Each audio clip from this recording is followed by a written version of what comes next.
interrupt your regular program for a special news broadcast. There has been a communist takeover in East Germany. I repeat, a communist takeover in East Germany. Yes. For the past 10 years, the economic situation is as follows. As with any nation that recently underwent and lost a war, our economy has been seriously struggling, and one could argue that this was the lead to communism. Poverty is everywhere, and people don't have the money or resources to purchase simple everyday amenities, like bread, food. This led to anger spreading within the ever-increasing lower class, and the anger is mostly directed towards the wealthy politicians. Such a sad situation, Eric. Yes, it is, Gina. Well, as part of the post-World War II agreement, the Soviet Union essentially had control over the East German political situation. In 1946, Soviet officials mandated members of the Social Democratic Party and the Communist Party of Germany into the Socialist Unity Party, which subsequently won the 1946 political elections in the area of Eastern Germany. Although the communist takeover had not technically started yet, this movement of power towards the socialist parties is a key moment in the political events of the country. Well, that really was the catalyst, wasn't it? Yes, it was. Well, within the East German area, and even some parts of the West German area as well, there's a growing hatred between the large lower class and the very smaller upper class. These tensions are essential when trying to understand how the communist takeover, which revolves around revolts from the lower class, took place.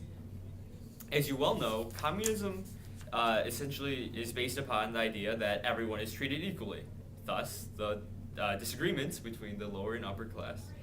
The East German area was much closer to the Soviet Union geographically, and thus citizens were more easily affected and influenced by their communist ideals.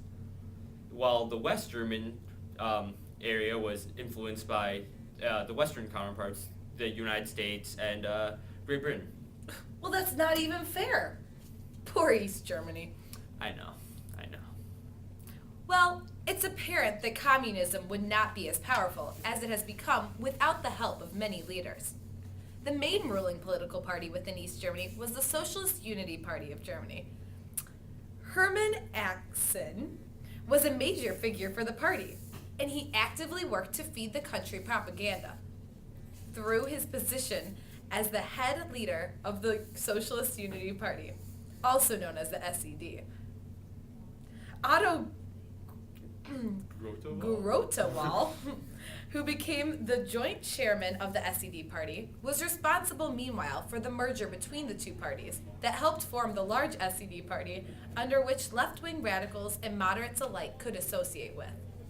Finally, there's Erich Honecker, who was famously known for his efforts in establishing the Berlin Wall, which split members of the city based on Soviet and American-British control. He was also very influential in the SED party and was responsible for numerous decisions over the years. It seems to me that although there was growing communist sentiment in East German areas, due to the propaganda and their local proximity to the Soviet Union, the major part of the communist movement in East Germany came from above. The moment that the section of Germany was put under Soviet control after World War II. It was the Soviets that were responsible for the formation of the SED party, and which ultimately gained control and power through elections and pushed the country towards the communist regime. And that basically brings us where we are today, right, Eric? Exactly. Well, as we previously mentioned, the main driving force for the communist rise in East Germany was the Soviet Union. The Soviets were extremely influential in the East German area after being given control of the area as a result of the Potsdam Conference after World War II. And they pushed to join the main left-wing groups of the country together into the SED party, creating one left-wing party that many were able to associate with and relate to. Although there were obviously those against the communist movement, the ruthless oppression of the opposition by the politicians prevented much serious resistance. The SED party took power in East Germany as a result of the 1946 elections, a couple of years after the end of World War II for Germany, and from that point on, one could argue that the country was on track to communist rule. However, East Germany is formally considered to have existed from 1949 by many historians. Very interesting, Eric. So tell me, Gina, who were the most important people involved in this communist takeover? Well, Eric, that is a great question, and I'm very happy that you asked it, because there were many people that had key roles within the party. Hermann Axen, like I mentioned before, was a key figure, and was both responsible for the SED newspaper, meaning he controlled the release of propaganda, which was critical when considering a communist country. Of course. Exactly, as well as the Secretary for International Relations. Another major figure is Hilde Benjamin, who was the German Minister of Justice from 1953, and was ruthless in his pursuit and persecution of political opponents to the party.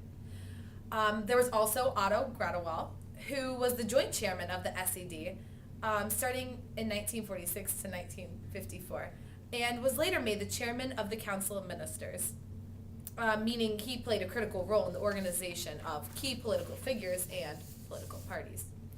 In addition to what Gina said, there is also ruthless suppression of opposition within East Germany. One man, as you mentioned, Hilde Benjamin, was largely responsible for this. As the German Prime Minister of Justice, he was in charge for the distribution of punishment and was infamous for his harsh punishments for relatively trivial crimes against the communist government. This is much like Stalin. No, yeah. It just shows A very the Soviet familiar figure. Soviet influence. Exactly. In order to keep popularity for the government high, the party will try to include numerous policies in which citizens could take part in, while being fed the major communist propaganda. Example would be the Free German Youth Group and Democratic Women's Federation for Germany tried to include both children and women into the system, something that's never been done before. That's very different. And they would add pro-communist ideals at the same time. Wow. Well, Tricky. yeah, that's something else. That's look at that. Well, we predict that life isn't gonna get significantly better for German citizens living in East Germany. I mean, for one thing, our country is suffering from extreme shortages of key resources that are used in our everyday lives, which is similar to the situation that actually existed before the communist takeover.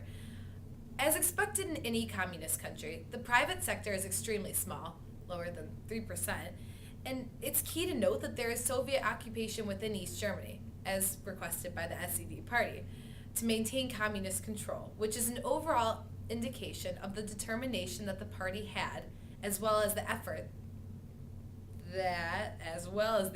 that was required to keep communism and communist ideals in power.